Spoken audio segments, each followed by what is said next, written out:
Hello students, आपका फिर से हम स्वागत करते हैं आपके अपने यूट्यूब चैनल जिसका नाम है चैलेंजेस यूनिक क्लासेस। जैसा कि आपने कल पिछले वाले वीडियो जो मैथ्स का क्लास चला था उसमें आपने देखा क्या था कि हमने आपको बताया था कि फिजिक्स का जो टॉपिक आज स्टार्ट होने वाला है वो एक नए ब्रांच के साथ आने वाला है, नए टॉपिक के साथ आने वाला है। आपके बुक का एक नया टॉपिक है जिसका नाम है मॉडर्न फिजिक्स। आपने ऑप्टिक्स पढ़ा था इससे पहले, अब जो आपको पढ़ना है वो मॉडर्न फिजिक्स पढ़ना है, जिसको हिंदी में हम लोग आधुनिक भौतिकी के नाम से जानते हैं। ये काफ़ी मज़ेदार चीज़ है, काफ़ी ज़रूरी है पढ़ना। जैसे आपने ऑप्टिक्स में 7 टोटल लेसन आपने पढ़ा था, यहाँ पे आपको मॉडर्न फिजिक्स में हम आपको 5 लेसन टोटल पढ़ाएंगे और इसमें बहुत सारी चीज़ों के बारे में आपको जानकारी प्राप्त होगी।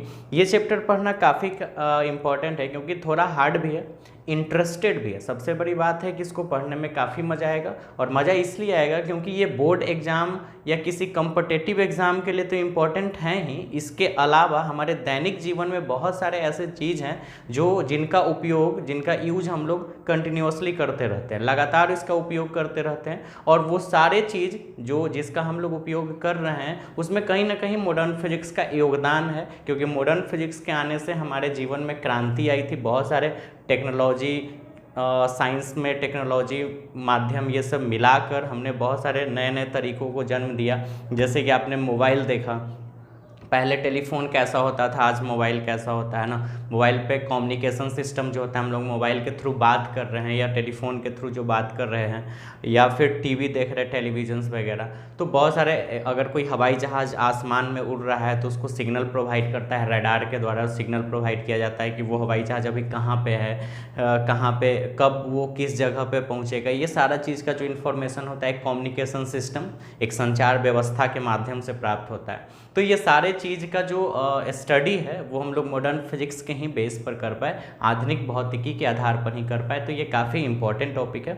तो चलो हम लोग इसको स्टार्ट करते हैं। सबसे पहला जो चैप्टर है, याद रखना हमने आपको सबसे पहले फिजिक्स में सेकेंड बुक स्टार्ट किया था। मैंने बोला था फर्स्ट बुक आपको बाद में करवाया जाएगा, पहले हम सेकेंड बुक करवाएंगे जिसमें आपका ऑप्टिक्स हो चुका है, ये मॉडर्न फिजिक्स है। उसके बाद फिर ये बुक खत्म हो जाएगा और फिर हम लोग फर्स्ट बुक इलेक्ट्रिसिटी वगैरह में इंटर करेंगे। तो ये जो है ऑप्टिक्स आपका 5वां भाग था और ये आपका 6ठा भाग है आपके सिलेबस का।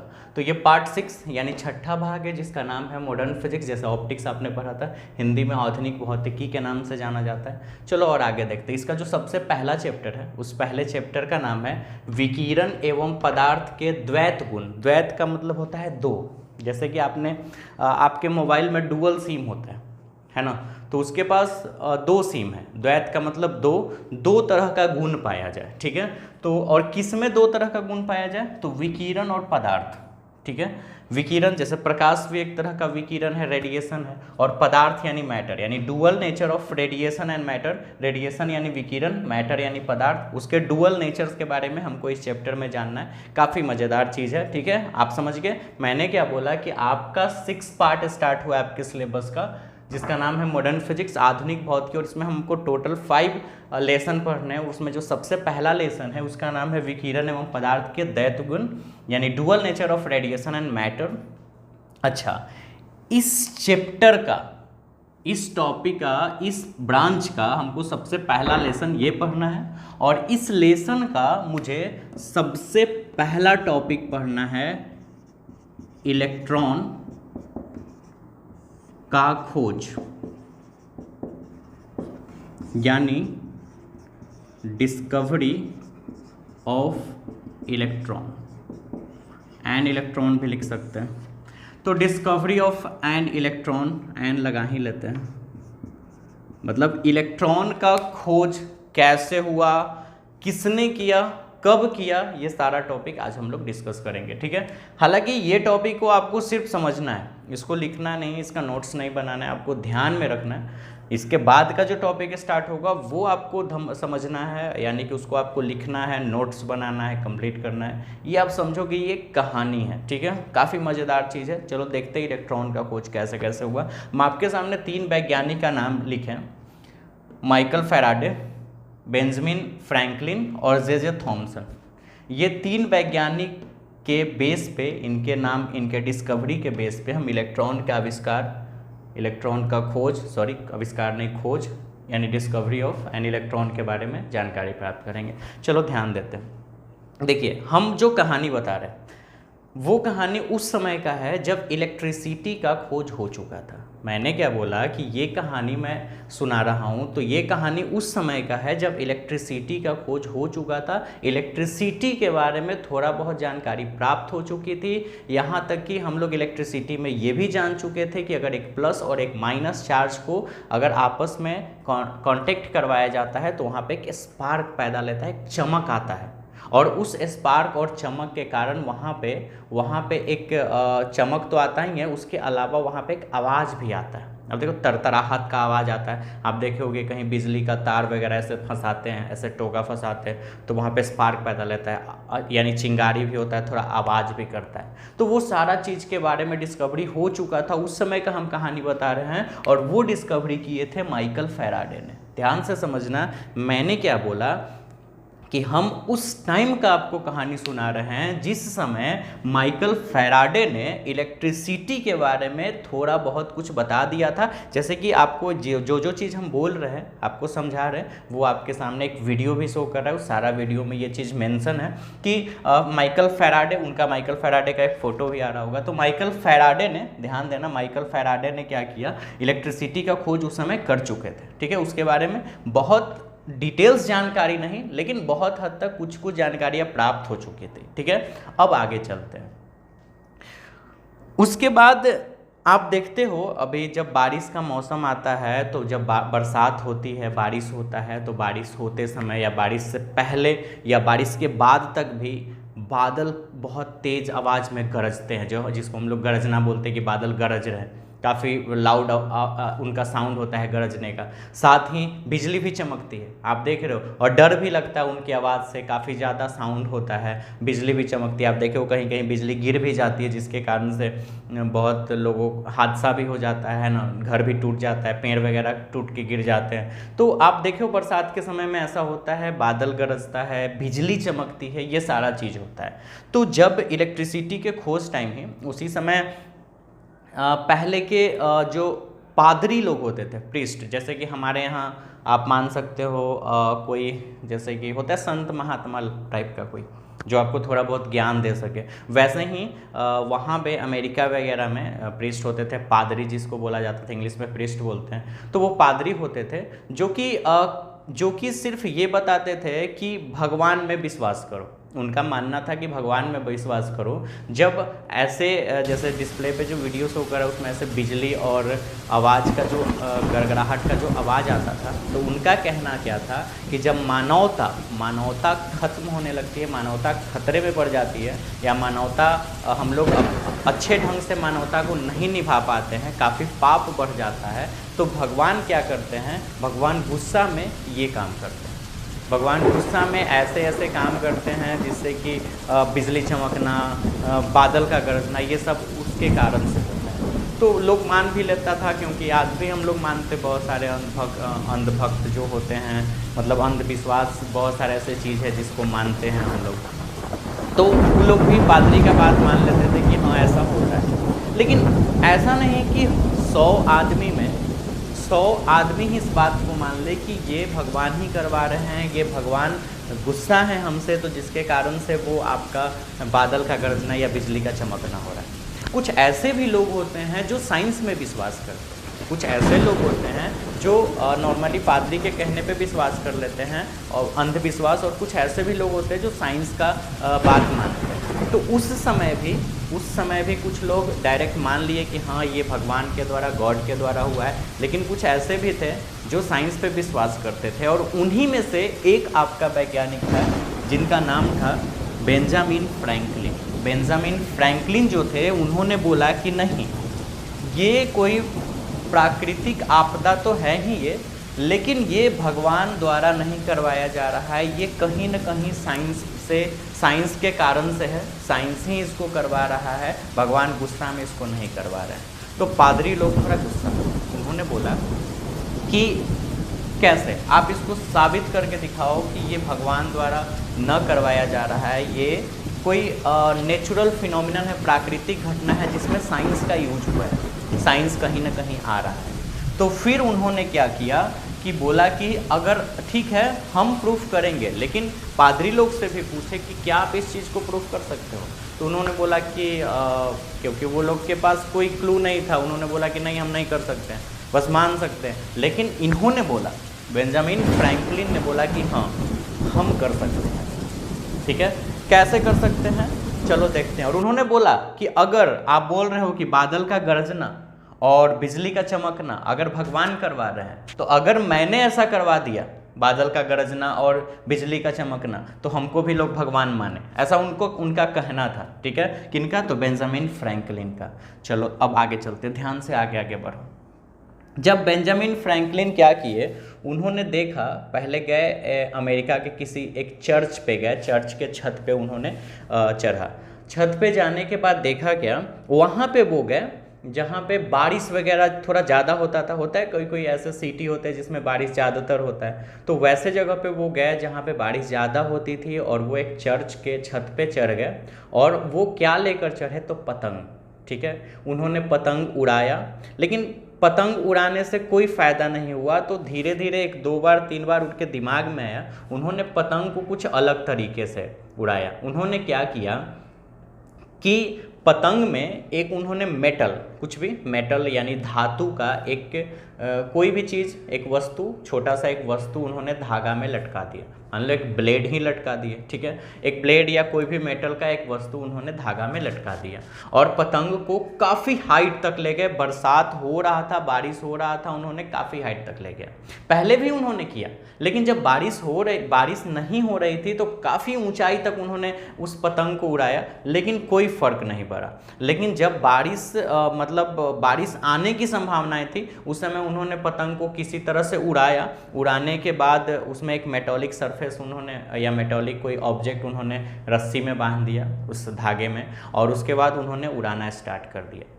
कुछ समय के बाद बारिश होना स्टार्ट हुआ, और उस पतंग को उन्होंने इतने ऊंचाई तक ले गया कि हो सकता है वो बादल में टच कर गया होगा। आई डोंट नो, मुझे नहीं पता कि ऐसा हुआ होगा क्या, लेकिन लोग ऐसा कहते हैं, तो हमने भी माना है कि हाँ ऐसा हुआ होगा। वो बादल में टच कर गया होगा, क्योंकि बादल हाइट पे होते हैं, लेकिन इतना भी हाइट पे नहीं होते क्योंकि हम बादल को नहीं छू सकते हैं। अब देखो पहाड़ वगैरह पे बादल ऐसे दिखता है दूर से कि पहाड़ उसको टच किया हुआ है ना, तो वो काफ़ी ज़्यादा हाइट पे नहीं है, नॉर्मली वो दिख जाता है। तो उसी तरह से पतंग उड़ने लगा, उड़ते उड़ते उड़ते बारिश आ गया। बारिश आने से क्या हुआ, धागा थोड़ा गीला हो गया। ठीक है, गीला होने से जैसे ही बिजली करकराई, बिजली अचानक से गड़गड़ाहट किया, एक आवाज़ आया, तो जब फ्रैंकलिन, ये जो बेंजामिन फ्रैंकलिन थे, उन्होंने रस्सी को पकड़ के रखा था, तो उनको एक झटका लगा। क्या मैंने बोला कि जब बादल को टच कर गया पतंग, तो अचानक से ऐसा हुआ होगा कि बिजली आया, बिजली चमका अचानक से, और उस मेटालिक रड के द्वारा वो इलेक्ट्रिसिटी उसमें फ्लो हुआ। लेकिन हालांकि वो जान नहीं रहे थे कि वो इलेक्ट्रिसिटी है, सिर्फ अनुमान था कि इलेक्ट्रिसिटी है। तो वो वहाँ से जैसी बिजली कर आया, तो मेटालिक सरफेस के द्वारा धागा भी भींगा हुआ था, जिसके कारण वो कंडक्टर जैसा बिहेव कर गया, और वो इलेक्ट्रिसिटी यहाँ तक आया और उनको झटका लगा। और आपको जान के बड़ा हैरानी होगा कि वो हंसने लगे। यानी दुनिया का कोई पहला ही एक ऐसा आदमी होगा जिसको करंट मारे, लाइन मार दे, और वो हंसे, वो खुश हो। वो दुनिया का सबसे पहला आदमी था बेंजामिन फ्रैंकलिन, जिसको इलेक्ट्रिसिटी से शॉर्ट लगने पे उसको खुशी हुई, क्योंकि उसने खोज कर दिया। उसने जो बोला था कि इलेक्ट्रिसिटी, जहाँ पे फैराडे जिस तरह का थ्योरी लैब में इलेक्ट्रिसिटी के बारे में देते थे, जैसे झटका लगता था, वैसे ही झटका यहाँ पे भी लग रहा है। तो उन्होंने बोला कि ये तो कंफर्म है कि हम लोग लैब में जिस इलेक्ट्रिसिटी का खोज किए, जिस इलेक्ट्रिसिटी को हमने पैदा किया, वही इलेक्ट्रिसिटी इन बादलों के बीच में भी है। लेकिन लैब में जो हमारा इलेक्ट्रिसिटी था एक छोटे से स्केल पे था, स्मॉल स्केल पे। यहाँ पे जो इलेक्ट्रिसिटी पैदा हो रहा है वो एक लार्ज स्केल पे पैदा हो रहा है। क्यों? क्योंकि इसका आसमान है काफ़ी बड़े बड़े, बादल का जो साइज है वो मॉलिक्यूल्स भी काफ़ी ज़्यादा है ना, वो एक इनफाइनाइट तक हैं, काफ़ी बड़े हैं, तो जिसके कारण से वहाँ पे चार्जेज भी काफ़ी खतरनाक पैदा हो रहे थे। तो इस तरह से उन्होंने ये तो पता कर लिया कि बादल में जो बिजली चमक रही है वो कहीं ना कहीं एक भगवान के द्वारा, भगवान का गुस्सा नहीं निकल रहा है, वो कहीं ना कहीं इलेक्ट्रिसिटी है जिसमें चार्ज के ट्रांसफॉर्मेशंस के कारण चार्ज एक दूसरे में फ्लो हो रहा होगा या कोई टक्कर हो रहा है, कुछ ना कुछ चार्ज का कहानी वहाँ पे हो रहा है जिसके कारण से वहाँ पर एक बिजली जैसा चमक दिखाई दे रहा है और एक आवाज़ हमको सुनाई दे रहा है। तो एक चीज़ तो पता हो गया कि वो गॉड द्वारा गुस्सा नहीं है, वो कुछ और है। ठीक है, तो बेंजामिन फ्रैंकलिन ने इतना चीज़ तक उन्होंने खोज करके दिखा दिया। अच्छा, ये जो हमने आपको कहानी बनाया, इस कहानी पे बहुत सारी अपवाद भी हैं, बहुत सारे क्वेश्चंस भी उठे कि अब पतंग उड़ रहा था तो बारिश में पतंग तो गीला होके गिर जाएगा, फिर धागा भी भीग जाएगा तो नहीं उड़ेगा। ऐसे ऐसे बहुत सारे कहानी है, लेकिन मान लेते हैं हाइपोथेटिकल ऐसा कुछ हुआ होगा, ऐसा कहानी हुआ होगा, इसके पीछे कुछ और राज रहा होगा, है ना। अब पूरा डिटेल्स तो पहले के जो हम लोग बुक में देखे वही जानते हैं, पहले क्या हुआ क्या नहीं, बहुत सारे क्वेश्चंस उठे, लेकिन हालांकि ऐसा ही डिटेल्स हम लोग को बुक में पढ़ने को मिलता है, तो आप लोग भी यही चीज़ याद रखोगे कि ऐसा ऐसा होता है। ठीक है, तो एक चीज़ इन्होंने इलेक्ट्रिसिटी का खोज पहले करके रखा था माइकल फैराडे ने। बेंजामिन फ्रैंकलिन ने ये डिसाइड करके बताया है, यानी कि पादरी को मुंहतोड़ जवाब दिया कि नहीं, वो भगवान द्वारा किया हुआ गुस्सा नहीं है, वो कहीं ना कहीं इलेक्ट्रिसिटी का ही कारण है। ठीक है, लेकिन पादरी का एक और बात कहना था कि अगर उन्होंने ये बोला, पादरी ने ये बोला कि अगर ये इलेक्ट्रिसिटी के कारण से होता है तो आप इसको लैब में करके दिखाओ। सही बात है, लैब में भी होना चाहिए ये चीज़। ठीक है, तब उन्होंने क्या किया, तब इस चैलेंज को एक्सेप्ट किए जे थॉमसन ने। बेंजामिन फ्रैंकलिन ने वहाँ तक करके दिखा दिया, और इस चैलेंज को कि आप इस चीज़ को लैब में करके दिखाओ, जे थॉमसन, पूरा नाम जे थॉमसन था, तो जे थॉमसन ने इस चैलेंज को एक्सेप्ट किया और उन्होंने बताया कि हाँ, हम ये कर सकते हैं। उन्होंने लैब में गए, वो लैब में गए, और लैब में जाने के बाद उन्होंने सोचा कि आखिर इलेक्ट्रिसिटी वहाँ पे बादल के पास कैसे हुआ होगा। तो उन्होंने ध्यान दिया कि सबसे पहली बात उन्होंने एक ट्यूब रखा। ट्यूब आपके डिस्प्ले पे शो कर रहा होगा किस तरह का। उन्होंने एक ट्यूब लिया और उस ट्यूब पे एक तरफ कैथोड और एक तरफ एनोड प्लेट लगाए। ठीक है,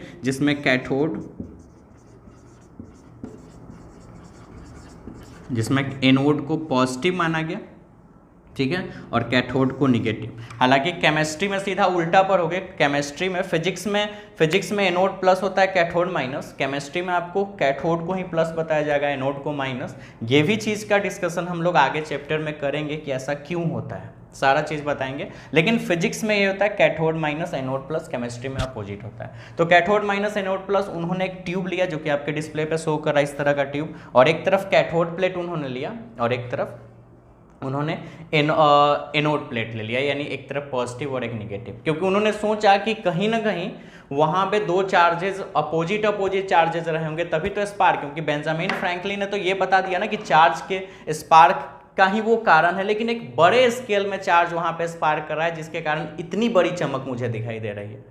और फिर इन्होंने माइकल फैराडे वाले थ्योरी को लगाया कि ये इलेक्ट्रिसिटी का ही कारण है।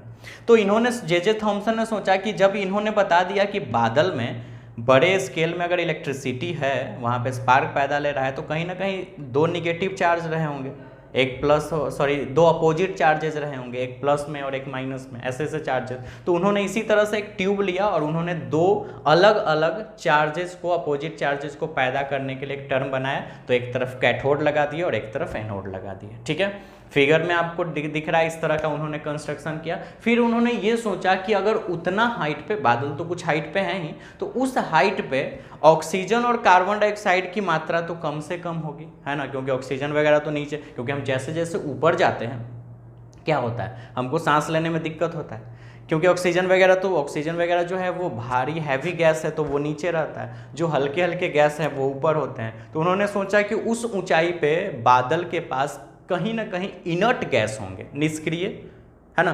तो इनर्ट गैस होगा, जैसे कि हाइड्रोजन हो सकता है, हीलियम हो सकता है। तो उन्होंने हाइड्रोजन या हीलियम में से किसी एक को उस ट्यूब में भर दिया। ध्यान से समझना, मैंने एक ट्यूब लिया, उस पर कैथोड और एनोड प्लेट को लगाया, उन्होंने जे थॉमसन ने, और उसके बीच में उन्होंने एक गैस का चैम्बर बनाया, और वो गैस हीलियम या हाइड्रोजन के थे, यानी इनर्ट गैस थे। उन्होंने ऐसा सोचा, समझ गए यहाँ तक बात।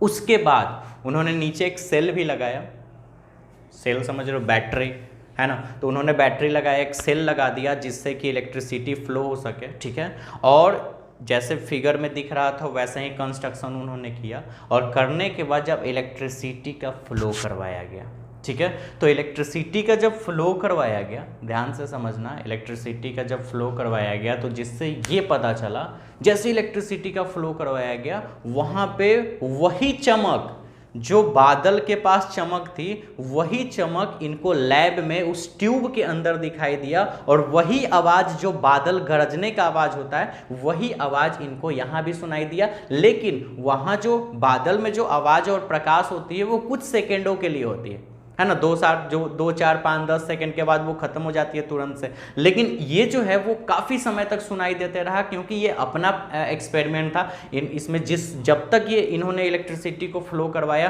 तब तक एक स्पार्क इनको दिखा, एक चमक दिखा, और साथ में वही गर्जन, बादल का गर्जन सुनाई दिया। तो इस तरह से ये भी पता चल गया कि ये 100% जो है वो इलेक्ट्रिसिटी चार्ज के आपस में टकराने का ही कारण है। और ये कौन सा चार्ज, तो पॉजिटिव और निगेटिव आपस में टकरा रहे हैं, जिसके कारण से वहाँ पे चमक पैदा हो रहा है। अभी तक इलेक्ट्रॉन का खोज नहीं हुआ, यहाँ तक तो हमने पता कर लिया कि ऐसे ऐसे वैज्ञानिकों ने ये सब काम किया, ठीक है, समझ गए यहाँ तक। तो ये चीज़ तो प्रूव हो गया कि वो जो बादल में हो रहा है वो इलेक्ट्रिसिटी का कारण है। अच्छा, फिर वैज्ञानिकों जे थॉमसन ने सोचा कि क्यों ना इस टॉपिक को थोड़ा और स्टडी किया जाए, है ना, क्योंकि हमने तो स्टडी यहाँ तक कर लिया कि बादल में जो चीज़ होती है वो हम लैब में भी करवा सकते हैं। बादल में जो गर्जन और चमक होती है बादलों के बीच में, वो हम लैब में भी करवा सकते हैं ट्यूब के बेस पर। तो उन्होंने सोचा कि हम इस चीज़ को और स्टडी करते हैं कि अगर यहाँ पे बादल वाला अगर काम यहाँ पे हम करवा रहे हैं तो ये जो स्पार्क पैदा हो रहा है और ये जो गर्जन है ये क्या है, ये किस कारण से यहाँ पे स्पार्क पैदा हो रहा है। क्या ये लाइट है, क्या यह प्रकाश है, कुछ तो होगा ये चीज़ जिसके कारण से ये लाइट एक चमक दिखाई दे रहा है, क्योंकि प्रकाश के पास ही एक चमक होता है। तो फिर उन्होंने इस टॉपिक को और ज़्यादा स्टडी किया। स्टडी करने पे उन्होंने क्या देखा, ध्यान से समझो। उन्होंने पहले वो लोग अमेरिका क्रिश्चियन वगैरह थे, तो क्रिश्चियन वो आप देखे वो क्रॉस पहने हुए होते हैं, है ना, जेसस, समझ रहे हो बात। तो क्रॉस वो लोग गले में लॉकेट पहने हुए थे, तो उन्होंने सोचा कि कुछ ऐसा करके दिखाई देते जैसे आपके डिस्प्ले पे शो कर रहा है। उन्होंने उस क्रॉस को ही वो ट्यूब में, जिसको कैथोड रे ट्यूब नाम दिया गया, कैथोड रे ट्यूब क्यों नाम दिया गया वो भी हम आपको बताएंगे। तो उन्होंने उस चीज़ को यानी कि प्लस को उन्होंने उसमें डाला। डालने के बाद जब इलेक्ट्रिसिटी फ्लो करवाया गया तो ऐसा दिखा, ऐसा ध्यान दो वहाँ पे क्या दिखा, उस प्लस साइन का, उस प्लस जो उन्होंने लॉकेट पहन के रखा था जेसस का, उसका एक छाया, एक शैडो, परछाई दिखाई दी। आपको याद है शैडो, डिफ्रैक्शन का चैप्टर हम लोग डिफ्रैक्शन और पोलराइजेशन, विवर्तन का चैप्टर पढ़े थे और ध्रुवन का। तो डिफ्रैक्शन यानी विवर्तन के बेस पर ही किसी ऑब्जेक्ट का परछाई यानी शैडो का निर्माण होता है, आपने ये पढ़ा था।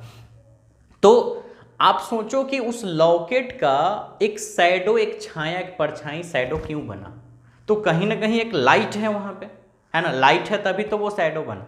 तो इस तरह से ये पता चला कि यहाँ पे जो इलेक्ट्रिसिटी फ्लो हो रही है उस इलेक्ट्रिसिटी के कारण स्पार्क, एक चमक है और एक रे ऑफ लाइट है। ध्यान से देखना, ये जरूर रे है, रे ऑफ लाइट, तभी तो रे है, तभी तो शैडो बना रहा है, क्योंकि शैडो तो रे ही बनाता है ना, रेडिएशन से जो रे निकलते हैं, लाइट से जो रे निकलते हैं। तो शैडो क्यों बना रहा है, तो कहीं ना कहीं यहाँ पे रे है।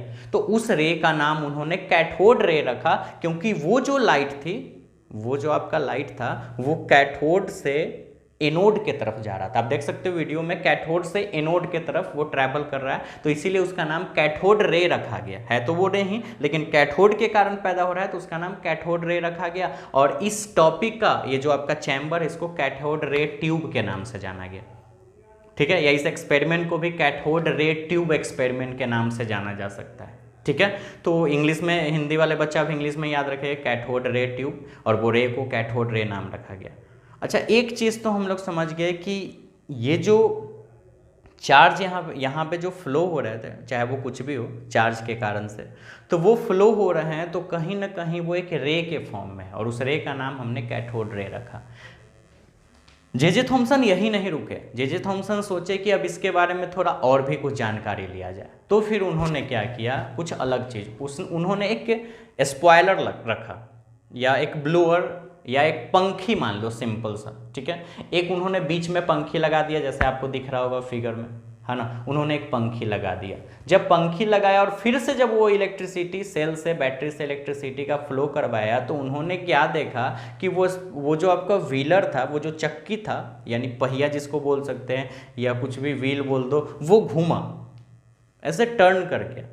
तो उन्होंने ये सोचा कि ये जो रे है, ये रे के पास जरूर मास मोमेंटम है और वेलोसिटी तो है ही, मास और मोमेंटम है। बिकॉज मास मोमेंटम कैसे है, क्योंकि किसी भी ऑब्जेक्ट को अगर वो रिपेल कर दे रहा है, स्पॉइलर को घुमा दे रहा है, तो जरूर कोई ना कोई मास ऐसी चीज है, क्योंकि मास के कारण से ही कोई ऑब्जेक्ट जो है उस पर एक फोर्स प्रोड्यूस्ड हो जाएगा।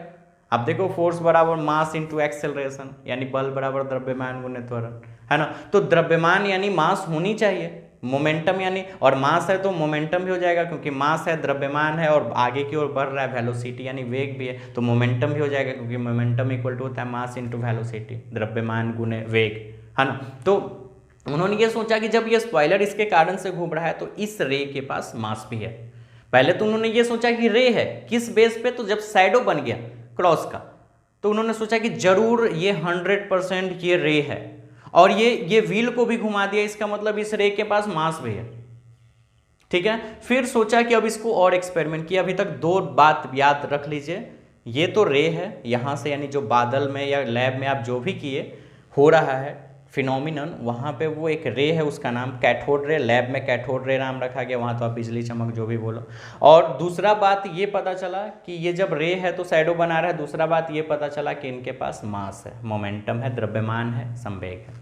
तीसरा बात उन्होंने क्या पता किया और कैसे पता किया, तो उन्होंने इलेक्ट्रिक फील्ड जनरेट किया। जैसे फिर से आपके सामने एक फिगर शो कर रहा होगा, उन्होंने ट्यूब के ऊपर एक पॉजिटिव और निगेटिव फील्ड बनाया, यानी एक इलेक्ट्रिक फील्ड जनरेट कर दिया, जिसमें एक तरफ प्लस चार्ज और एक तरफ माइनस चार्ज को रखा गया। और ये क्या हुआ, ऐसा देखा गया कि जब वो रे ऑफ लाइट जब इस कैथोड से एनोड के तरफ जा रहा था, तो वो एनोड के तरफ न जाके वो पॉजिटिव चार्ज के तरफ टर्न कर गया। पॉजिटिव चार्ज यानी प्लस, धनात्मक आवेश के तरफ टर्न कर गया। और फैराडे ने पहले ही ये बात बता के रखा था कि विजातीय ध्रुव, विजातीय आवेश यानी unlike charges attract to each other, यानी विजातीय जो आवेश होते हैं एक दूसरे को आकर्षित करते हैं। तो प्लस चार्ज के तरफ जो पार्टिकल या जो रे मुड़ा, वो क्या रहा होगा, निगेटिव ही रहा होगा ना, क्योंकि प्लस के तरफ मुड़ा, वो निगेटिव। तो इनको ये भी बात पता चल गया कि यहाँ पे इस एक्सपेरिमेंट में जो पार्टिकल्स मेरे पास हैं, जो रे के फॉर्म में जा रहे हैं, और रे का मतलब आपको पता ही था, वो बताया था एक पार्टिकल आके सीधे शूट कर देना, लाइट के चैप्टर में बताए थे। तो वो एक ऐसे पार्टिकल्स हैं जो 100% निगेटिव हैं। फिर मैग्नेटिक फील्ड में भी उन्होंने रख के देखा, ऐसे से बहुत सारा उन्होंने एक्सपेरिमेंट किया, तो फाइनली यही कंक्लूजन निकला कि ये जो है वो 100% निगेटिव चार्ज है, यानी इस कैथोड रे में जो पार्टिकल्स हैं वो सारे निगेटिव चार्ज हैं, यानी ऋणात्मक आवेश, ठीक है। और इस तरह से एक पार्टिकल का खोज किया गया, एक ऐसे पार्टिकल का खोज किया गया जो ऋण आवेशित थे, निगेटिवली चार्ज जिसके पास था, ठीक है, इस कैथोड रे ट्यूब के एक्सपेरिमेंट में। और उसी निगेटिव चार्ज पार्टिकल यानी ऋणात्मक आवेशित, है ना, ऋणात्मक जो आवेश आपको पैदा हुए, निगेटिव चार्ज पार्टिकल जो हो गए, यानी ऋणात्मक ऋण आवेशित जो छोटे कण हो गए, उस कण का नाम इन्होंने जे थॉमसन ने, क्योंकि यही एक्सपेरिमेंट कर रहे थे, ठीक है, नाम रखा इलेक्ट्रॉन, ठीक है। क्या नाम रखा, इलेक्ट्रॉन, जिसका खोज किया गया 1897 में, यानी ये जो जे थॉमसन ने जो कैथोड रे ट्यूब का एक्सपेरिमेंट किया गया वो 1897 में किया गया, 1897 ईस्वी में ये सारा चीज किया गया, ठीक है। और इस तरह से ये पता चला कि ये निगेटिव चार्ज जो इस ट्यूब में फ्लो हो रहे हैं वो कहीं ना कहीं क्या है, तो एक निगेटिव चार्ज है वाले पार्टिकल्स हैं, और उस पार्टिकल का ही नाम रखा गया इलेक्ट्रॉन। और इस तरह से इलेक्ट्रॉन का खोज जे थॉमसन के द्वारा 1897 में किया गया, ठीक है। तो ये कहानी आपको याद रखना है कि कैसे कैसे होना, इसके बारे में लिखना नहीं है, लिखना कुछ और है जो हम लोग आगे पढ़ेंगे। ठीक है, इतना तक आपका कंप्लीट है। एक क्वेश्चन याद रखिएगा कि इलेक्ट्रॉन का खोज कैसे किया गया, तो ये सारा आपने पढ़ लिया। किसने किया? जे थॉमसन ने। और कब? तो 1897 में। अच्छा, पता है ये एक्सपेरिमेंट काफी मजा आया, क्योंकि इस एक्सपेरिमेंट के बाद बहुत चीज का खुलासा हुआ ना, आपके जीवन में क्रांति आ गई इसके बाद। इसीलिए इनके सम्मान में, इतने बड़े खोज के लिए जे थॉमसन का नाम के आगे सम्मान दिया गया और नाम रखा गया sir J Thomson. Sir J Thomson, ठीक है, इनका पूरा नाम रखिएगा। आगे हम और भी टॉपिक पढ़ते हैं, इस कहानी को आप हमेशा याद रखोगे। ठीक, तो आज का जो टॉपिक है हम लोग यहीं पे रोक देते हैं। आगे हम लोगों को पढ़ना है इलेक्ट्रॉनों का उत्सर्जन, क्योंकि मैंने इलेक्ट्रॉन का खोज कर लिया है। अब हम लोग को टॉपिक पढ़ना है इलेक्ट्रॉनों का उत्सर्जन, यानी कि एमिशन ऑफ इलेक्ट्रॉन। इलेक्ट्रॉनों का उत्सर्जन, एमिशन ऑफ इलेक्ट्रॉन के बारे में स्टडी करना है। और ये आपके चैप्टर का टॉपिक स्टार्ट हो गया है, जो आपको काफ़ी काम होगा। और इलेक्ट्रॉनों के उत्सर्जन यानी एमिशन ऑफ इलेक्ट्रॉन से ही ये पूरा चैप्टर रिलेटेड होगा। यानी ये जो आपका चैप्टर है, ये पूरा टॉपिक ही रिलेटेड होगा किस चीज से? तो वो रिलेटेड होगा इलेक्ट्रॉनों के उत्सर्जन यानी एमिशन ऑफ इलेक्ट्रॉन से। ठीक है, तो वो हम लोग नेक्स्ट वीडियो में करेंगे। ये कहानी आप लोग याद करो, हम लोग नेक्स्ट वीडियो में मिलते हैं। Thank you for watching this video. नीचे लाइक बटन है, जरूर दबा देना। ठीक है, और मिलते हैं नेक्स्ट वीडियो में, और इसी तरह से पढ़ेंगे, काफी इंटरेस्टेड चीज है। ठीक है, अपना ख्याल रखिए, बाय बाय।